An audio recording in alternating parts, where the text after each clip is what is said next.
आज बहुत अहम पेशरफ्त हुई है। एक तो उम्र वेरीफाई हो गई क्योंकि हमारे पास रिकॉर्ड तो सारे मौजूद थे और वो सर्टिफाइड भी हुए थे और लेकिन बच्ची ने हाई कोर्ट में हाज़िर होकर कहा था मैं 18 साल की हूँ। तो उसका एक ही हाल रहता था कि अब जब वो सच नहीं बोल रही तो हड्डियों के ज़रिए जो ऑसिफिकेशन टेस्ट के ज़रिए उम्र का तयन किया जाए। तो आज जब वो सील्ड रिपोर्ट खोली गई और पता चला वो 13 से 14 साल उसकी उम्र है, तो जज साहब ने इनकॉर्पोरेट किया स्कूल रिकॉर्ड को भी, नादरा रिकॉर्ड को भी और चर्च रिकॉर्ड को भी कि ये को रिलेट कर रहा है। और उसके साथ साथ उन्होंने जो सिंध मैरिज रेस्ट्रेंट एक्ट है उसकी शिक नंबर 3, 4, 5 उसके तहत उन तमाम लोगों के ख़िलाफ़ कार्रवाई करने का हुक्म दिया। फिर उन्होंने पाबंद किया कि अली अज़हर को मिलने ना दिया जाए। और फिर जब बच्ची से दोबारा पूछा गया कि वो कहाँ जाना चाहती है तो बच्ची ने दोबारा कहा कि मुझे अपने हस्बैंड के साथ जाना है।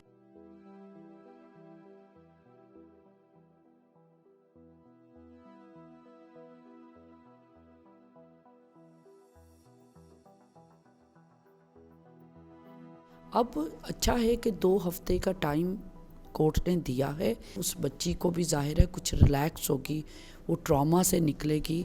तो हम उम्मीद करते हैं कि कोर्ट जो है बड़े अच्छे तरीके से, अदलिया इस वक्त चीज़ों को बहुत स्मूथली और बहुत पेशेंटली और बड़े एक्यूरेटली आगे कुछ चीज़ें एक बढ़ा रही है और एक वक्त में वो एक चीज़ का तयन कर रही है। तो हम उम्मीद करते हैं कि 2 हफ्ते के बाद जब वो तारीख़ लगेगी तो अब जो फ़ैसला है कि बच्ची की कस्टडी किसे दी जाए और मज़हब के सिलसिले में जो बात बच्ची ने की है उसकी लीगल पैरामीटर्स क्या हैं, उस पर हम उम्मीद करते हैं कि अगली हेयरिंग में बात होगी।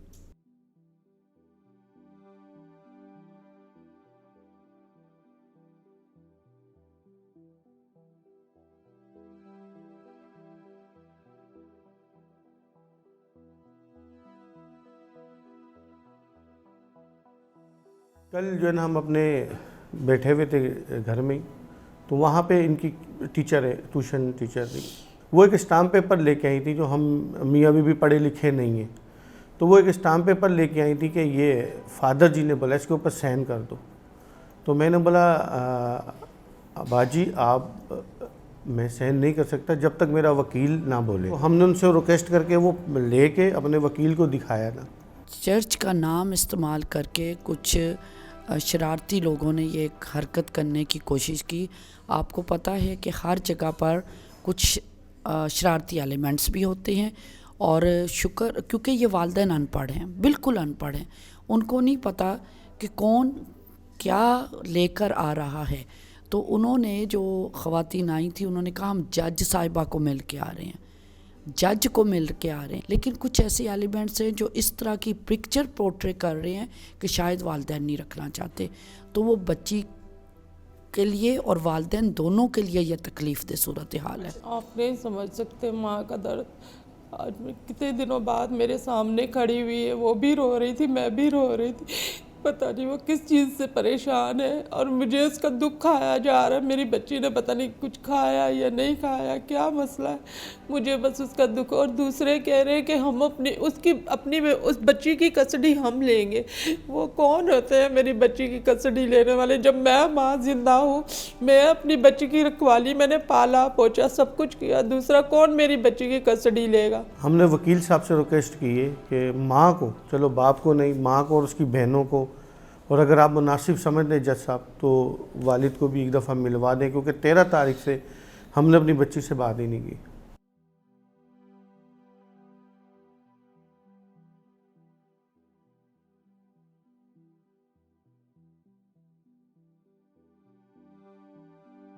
तो देखिए, बुनियादी तौर पे ये हरासमेंट पिटिशन थी जिसमें ये कहा गया था कि मैं 18 की हूँ तो मुझे अपनी मर्ज़ी से जहाँ जाने की इजाज़त हो वहाँ जाने दिया जाए और मेरे वालिदैन मुझे तंग ना करें।